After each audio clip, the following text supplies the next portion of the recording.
1 वर्ष के जब कन्हैया हो गए, वसुदेव जी को चिंता हुई कि न जाने मेरे लाला को नाम भी धरो गयो होएगो कहना है, रखो गयो होएगो तो न जाने कहा नाम रखो होएगो। गर्गाचार्य जी से कहा, हे गर्गाचार्य जी महाराज, तुम गोकुल जाए के यदि मेरे लाला को नामकरण करे आओ, बड़ी कृपा हुई। आज गर्गाचार्य जी गोकुल आए, नंद बाबा ने भक्त गर्गाचार्य जी का स्वागत किया।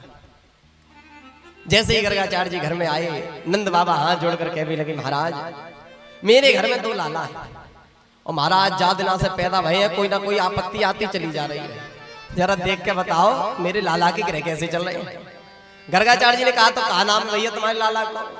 अब तो नंद बाबा कहने लगे, महाराज नाम कछू ना है, नाम धरवे को तो ध्यान ही ना रहे। अच्छा लाला कितना बड़ो है महाराज? पूरे 1 वर्ष को है गए। जय हो नंद बाबा, 1 वर्ष को छोरा बाको अभी तक कोई नाम ही नहीं।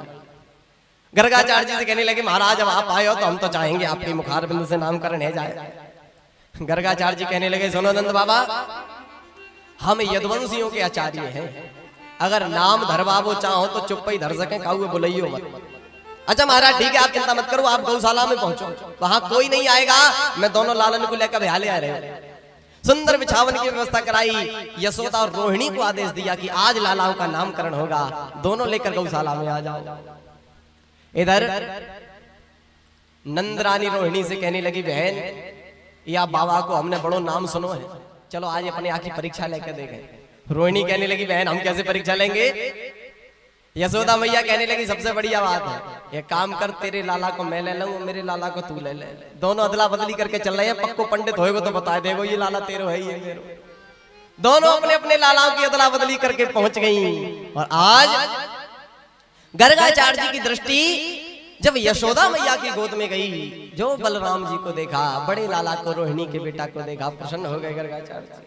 घूमते हुए दृष्टि जो कन्हैया के ऊपर पड़ी गर्गाचार्य जी की, गर्गाचार्य जी को 1 मिनट भी नहीं लगा, तुरंत पहचान गए गर्गाचार्य जी कि ये जो रोहिणी की गोद में बालक है, ये कोई साधारण बालक नहीं है, अरे ये तो साक्षात परब्रह्म है।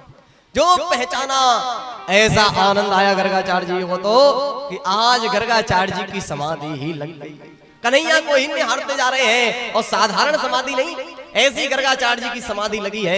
एक नजर से बस कन्हैया को ही देखते जा रहे हैं, ना हिल रहे हैं, ना डुल रहे हैं, ना पलक चल रही है, यहाँ तक कि सांस भी नहीं चल रही है गर्गाचार्य, बस कन्हैया को देख रहे हैं।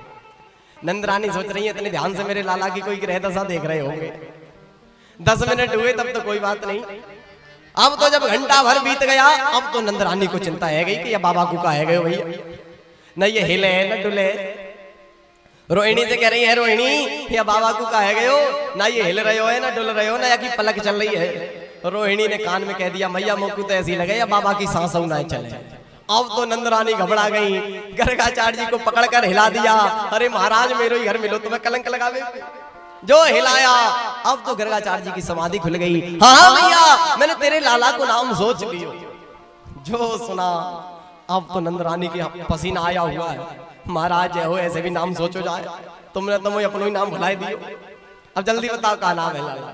अब गर्गाचार्य जी नामकरण कर रहे हैं। भैया पहले तो देखते ही समझ गए, ये अदला बदली से कैसी मालूम पड़ रही है। ए मैया, आपकी गोद में जो लाला है वो रोहिणी मैया का है, और रोहिणी आपकी गोद में जो लाला है वो यशोदा रानी का है। यशोदा रानी सुनते ही प्रसन्न हो गई, रोहिणी को इशारा किया, बहन खड़िया पलटन ना है, पक्को पंडित है, या न देखते ही बता दे तेरो लाला है ये। और अब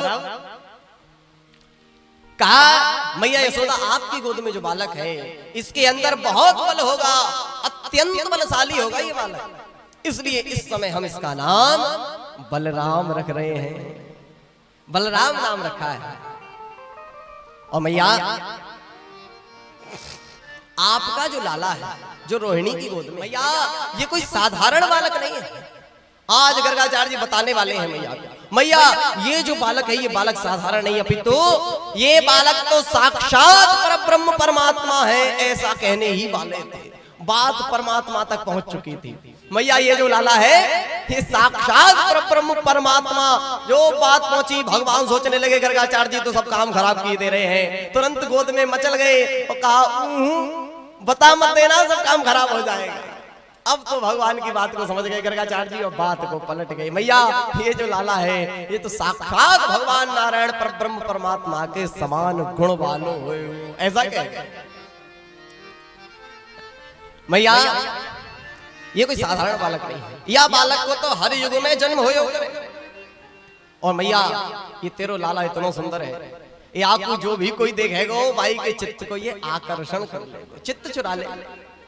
कर्षयति इति मैया इसीलिए हम इसका नाम कृष्ण रख रहे हैं। कर्षयति इति कृष्ण, आकर्षण करने वाला, जो भी इसको देखेगा उसी के चित्त का ये आकर्षण कर लेगा, इसलिए इसका नाम हम कृष्ण रख रहे हैं। मैया कहने लगी महाराज आगे की बात बताओ, क्या काम करेगो मेरो लाला? मैया तेरो लाला चोरी करेगो। जो सुना मैया घबरा गई। अरे मैया चिंता मत कर, रुपया पैसा की चोरी ना है, तेरो लाला तो माखन मिश्री की चोरी करेगा। नंद रानी कहने लगी आप के आशीर्वाद से मेरे घर में 9 लाख गैया है, इतो दूध दही माखन मिश्री या कुछ चुरावे की क्या जरूरत? अरे जरा विभाग को बताओ मेरे लाला को कौन सी दिशा में से विवाह होगा? पूरब की बहू आएगी कि पश्चिम की आएगी? अरे मैया अपने लाला के विवाह की मत पूछ, हमें तो लग रही है 10 दिशाओं की बहू आएंगी। मतलब महाराज तेरे लाला के, मैया तेरे लाला के तो अनेकों विवाह होंगे। कितने विवाह होंगे? तो गर्गाचार्य जी ने बता दिया मैया तेरे लाला के विवाह होंगे 16,108। जो सुना मैया घबरा गई। जय हो महाराज, तुमने तो कर दियो कल्याण। महाराज अगर आज से ही ब्याह करना चालू करेगो तो करतो बुढ़ो पर जाएगा। 16,108 बहुत बड़ी संख्या हो महाराज। नंद रानी दोनों लालाओं को लेकर भीतर चली गई और अब रोहिणी से कहने लगी बहन पंडित तो बढ़िया है, यानी तो एक नजर में बता दी ये तेरो लाला है, ये मेरो खड़िया पलटन ना है, पक्को पंडित है। लेकिन या बाबा ने नाम जरूर टेढ़े मेढ़े से रख दिए कृष्ण। कृष्ण कहवे में तो मेरी जीव ही पलटा खा जाएगी। तो मैंने तो बहन अपने 2 चोखे से नाम सोच लिए। कौन कौन से नाम?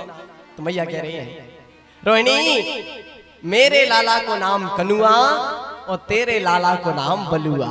कनुआ और बलुआ, कोई दिक्कत नहीं होगी नाम लेने में।